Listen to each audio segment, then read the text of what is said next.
So they finally said it out loud, didn't they? Those words slipped out like a confession at 3 a.m. when the truth stops pretending to be polite. I think about them every day. Not sometimes, not occasionally, not when something reminds them. Every single day. And you know what? You already knew.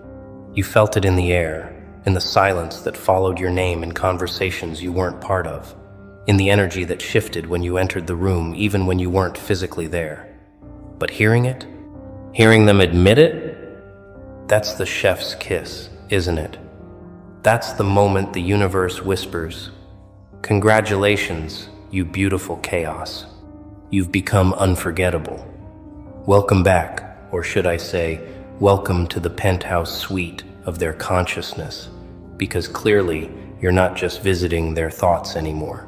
You've moved in, renovated the place, hung up artwork, and you're not paying a single cent in rent. Not a penny, not a dollar. You're living there for free, and they can't evict you no matter how hard they try. Let's establish something crucial right here, right now, because I need you to understand the magnitude of what just happened. When someone says, "I think about them every day," they're not talking about casual memory. They're not talking about, "Oh yeah, I remember that person." No. This is obsession disguised as reflection.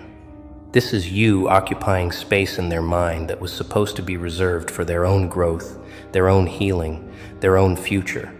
But instead, they wake up and you're there. They go to sleep and you're there. They're in the shower, and somehow your name echoes louder than the water hitting the tiles. They're eating breakfast, and the coffee tastes like the bitterness of knowing you're out there thriving while they're stuck in the loop of what if and why couldn't I? You didn't break into their mind. They invited you in with every judgment they made, every rumor they spread, every time they underestimated you, every moment they thought you'd crumble under the weight of their expectations. And now they can't get you out. You're the song stuck in their head, except there's no skip button. You're the dream they can't shake when they wake up. You're the ghost that doesn't need to haunt, because your presence is already carved into their subconscious. And the beautiful, twisted irony? You're not even trying. Here's where it gets delicious, where the reality of the situation becomes so poetic it almost feels scripted by karma herself. They thought they were watching you. They thought they were the ones with power, with control, with the upper hand.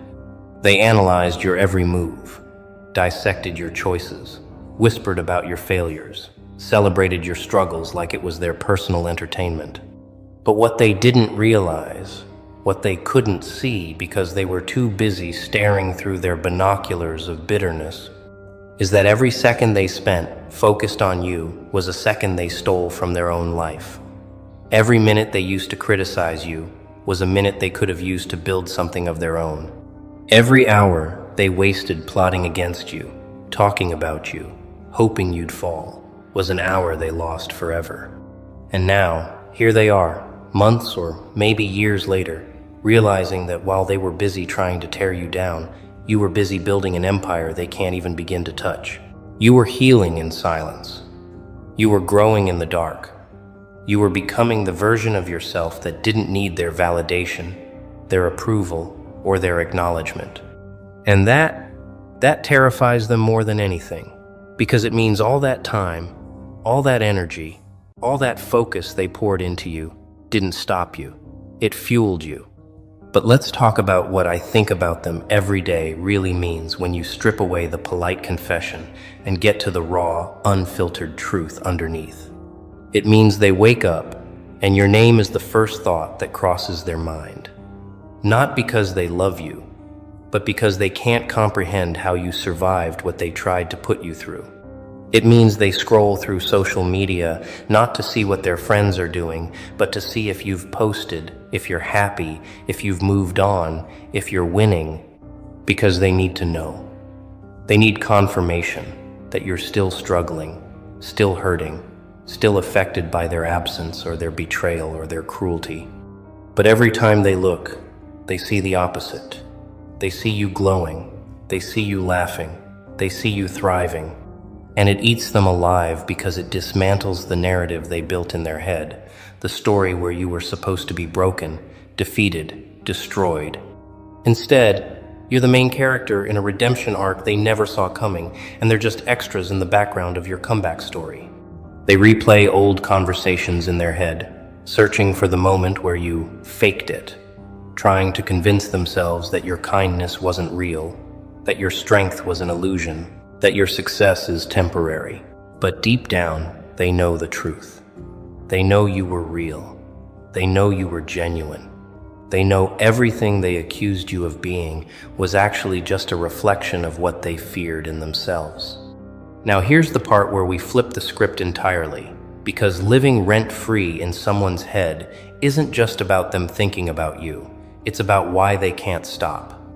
And the core reason that keeps you lodged in their consciousness like a splinter they can't remove, is because you represent everything they're not. You represent the courage they don't have. You represent the integrity they compromised. You represent the peace they traded for chaos. You represent the growth they're too scared to pursue. Every time they think about you, they're not actually thinking about you. They're thinking about the version of themselves they could have been if they had made different choices. You're the mirror they can't avoid, and mirrors don't lie. They just reflect. And what you reflect back to them is uncomfortable, unbearable, undeniable truth. You show them that healing is possible, that change is real, that rising above toxicity isn't just a concept, it's a choice. And they didn't make that choice. They chose bitterness. They chose gossip. They chose destruction. They chose to stay in the mud while you climbed out, washed off, and built a palace on higher ground. So when they say, I think about them every day, what they're really saying is, I think about who I could have been every day, and they remind me of my failure. You're not rent-free in their head because you're special to them. You're rent-free because you're evidence they can't erase. Let's go deeper, because we're not stopping at surface-level satisfaction. We're diving into the psychology of why this happens, why certain people become permanent residents in someone else's mental landscape. It starts with unfinished business. Not the kind of business where someone owes you money or an apology. I'm talking about emotional unfinished business, the kind that occurs when someone expected a specific outcome and got the complete opposite. They expected you to beg for their friendship back. You didn't. They expected you to publicly fall apart. You didn't. They expected you to seek revenge, to clap back, to drag them the way they dragged you. You didn't. And that silence, that refusal to engage, that decision to simply walk away and focus on yourself, that's what haunted them. Because silence isn't empty. Silence is full of power. Silence is the loudest statement you can make when people are used to noise. They were ready for war, and you gave them peace. They were prepared for a fight, and you gave them nothing to fight against.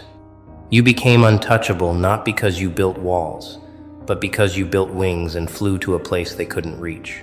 And now they're stuck on the ground, looking up, wondering how you did it, wondering what they missed, wondering why they can't move on when you clearly have. Here's something most people don't talk about when it comes to living rent-free in someone's head. It's not always dramatic. It's not always loud. Sometimes it's subtle, quiet, almost invisible. It's the way their mood shifts when your name comes up in conversation, the slight pause before they respond, the forced casualness in their voice when they say, "Oh yeah, I haven't thought about them in forever," which is code for, "I literally thought about them this morning and yesterday and the day before that and probably tomorrow too." It's the way they stalk your profiles from fake accounts, thinking they're slick, thinking you don't notice the random views from profiles with no pictures and 0 followers. It's the way they bring you up in conversations where you're not relevant, spinning narratives to make themselves look better, to justify what they did, to rewrite history in their favor because the real history makes them look like the villain they actually were. It's the way they compare every new person they meet to you, measuring everyone against the standard you set without even trying. It's the way they save old screenshots, old messages, old photos. Not because they miss you, but because they're trying to study you like a textbook, trying to figure out the formula of your success, the blueprint of your peace, the secret to your glow-up. And here's the kicker. There is no secret. You just chose yourself. You just decided that your mental health mattered more than their opinions. You just walked away from tables where you were the topic, but not the guest. That's it. That's the whole formula. But to them, it's magic they can't replicate. Now I want you to sit with this truth for a second, because it's about to validate everything you've ever felt but couldn't put into words. The fact that they think about you every day isn't a compliment to you. It's a consequence for them. It's the price they pay for how they treated you. It's karma's subscription service, and they're locked into a lifetime membership with no cancel button. Every time they mistreated you, they planted a seed in their own conscience. Every lie they told about you added weight to their guilt. Every time they smiled in your face while plotting behind your back, they created a debt with the universe that charges interest daily. And that interest? That's you, living in their head, disrupting their peace, interrupting their happiness, reminding them at random moments, during their highest highs and their lowest lows, that they chose cruelty over kindness, ego over empathy, destruction over growth. You didn't curse them. They cursed themselves. You didn't cast a spell. They created their own prison. And the warden? The warden is their own conscience. And you're the poster on the wall they can't take down. You're the evidence they can't destroy. You're the witness they can't silence. And no matter how much time passes, no matter how much they try to move on, evolve, grow, change, you're there. Not as a person they can contact or confront, but as a permanent scar on their psyche, a reminder of the version of themselves they're ashamed of but can't fully escape. But here's where it gets even more interesting, where the narrative takes a turn that most people don't expect. Living rent-free in someone's head isn't just about what they think. It's about what they do because of what they think. It's the subliminal influence you have on their decisions without lifting a finger. It's the way they change their routine to avoid places you might be. It's the way they curate their social media to look like they're thriving, hoping you'll see it and feel. What? Jealous? Regretful? Sad? But the joke's on them, because you're not watching. You're not checking. You're not losing sleep over someone who lost you. They're performing for an audience that's not even in the theater anymore. They're creating content for a viewer who changed the channel years ago. And that is the most poetic form of irrelevance. They're shouting into a void decorated with your name, and the void isn't even echoing back. It's just empty, silent, unbothered, just like you. They're running a marathon in their mind, and you're not even on the track. You're at home, living your life, building your future, healing your past, completely unaware that somewhere out there, someone is having a full mental breakdown over the fact that you're fine, that you're happy, that you survived, that you thrived, that you won without even playing their game. Let me paint you a picture of what thinking about someone every day actually looks like when you zoom out and see the full scope of the obsession. It's them lying in bed at night, scrolling through old photos they promised themselves. They deleted but secretly saved in a hidden folder, labeled something inconspicuous like random or backup. It's them asking mutual friends about you in the most casual way possible, pretending it's just innocent curiosity when really it's desperation for information, for updates, for any crumb of your life that they're no longer part of. It's them rewriting history in their journal or their therapy sessions, painting themselves as the victim, the misunderstood one, the person who tried their best while you were difficult, complicated, too much, not enough. It's them listening to songs that remind them of you and feeling a pang of something they can't quite name, regret, nostalgia, anger, longing, all mixed into a cocktail of unresolved emotion that they drink daily. It's them seeing your success and feeling a weird combination of pride and bitterness. Proud because at some point they knew you, bitter because they're no longer connected to your glow. It's them practicing conversations with you in their head, apologies they'll never give, explanations they'll never deliver, accusations they'll never voice, because deep down they know none of it would land the way they want it to. You've moved on, and that's the part that kills them. Not that you moved on from them specifically, but that you moved on, period. You evolved past the chapter they tried to trap you in. You outgrew the version of yourself they thought was permanent. You became someone they no longer recognize, someone they can't predict, control, or understand. And that loss of power, that loss of access, that loss of relevance in your story, that's what keeps you in their head every single day. Now let's address the elephant in the room, the question that's probably sitting in the back of your mind like a quiet whisper. Is this healthy? Is it okay to feel satisfaction from this? Am I wrong for enjoying the fact that I'm on their mind? And here's my answer. Feel whatever you need to feel. You're human. You were hurt. You were wronged.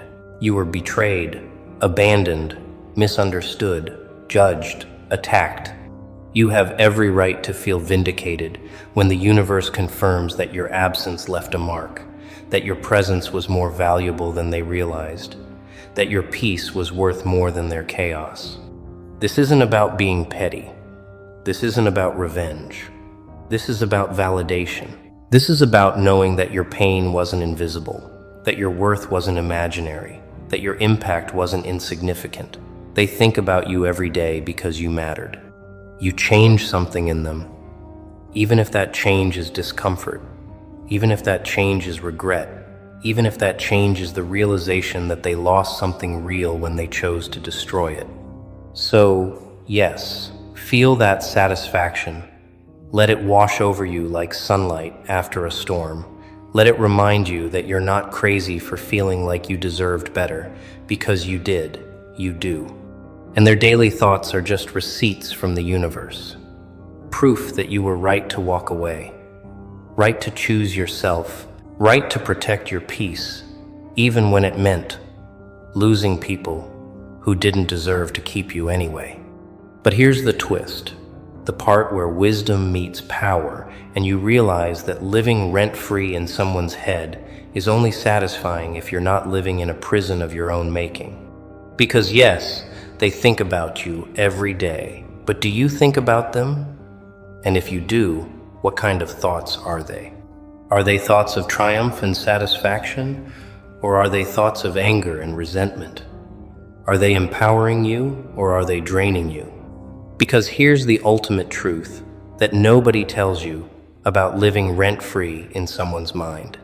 It doesn't matter if you don't also own the deed to your own mental real estate. They can think about you every second of every day, and it means nothing if you're still giving them power in your own thoughts. Real freedom isn't just about being unforgettable to those who wronged you. Real freedom is about being unbothered by those who think they still have space in your life. It's about hearing that they think about you daily and feeling nothing. Not satisfaction, not anger, not smugness, just nothing, just peace, just the calm recognition that their thoughts are their problem, not your trophy, because the highest level of winning isn't making them obsess over you. It's reaching a place where their obsession doesn't even register as relevant anymore. That's transcendence. That's true victory. That's the difference between revenge and evolution. Revenge keeps you connected to the past. Evolution propels you into a future where the past is just a footnote, not a chapter. So where do we go from here? Where does this revelation take us now that we know someone's confession has confirmed what we already suspected? That you're not just memorable, you're unforgettable. Here's where we go. We go higher. We go deeper into our own peace. We go further into our own purpose. We take this information not as fuel for ego, but as confirmation that we're on the right path. Because if people who hurt you are still thinking about you, it means you didn't just survive what they did. You transformed through it. And transformation is threatening to people who are stagnant. Growth is intimidating to people who are stuck.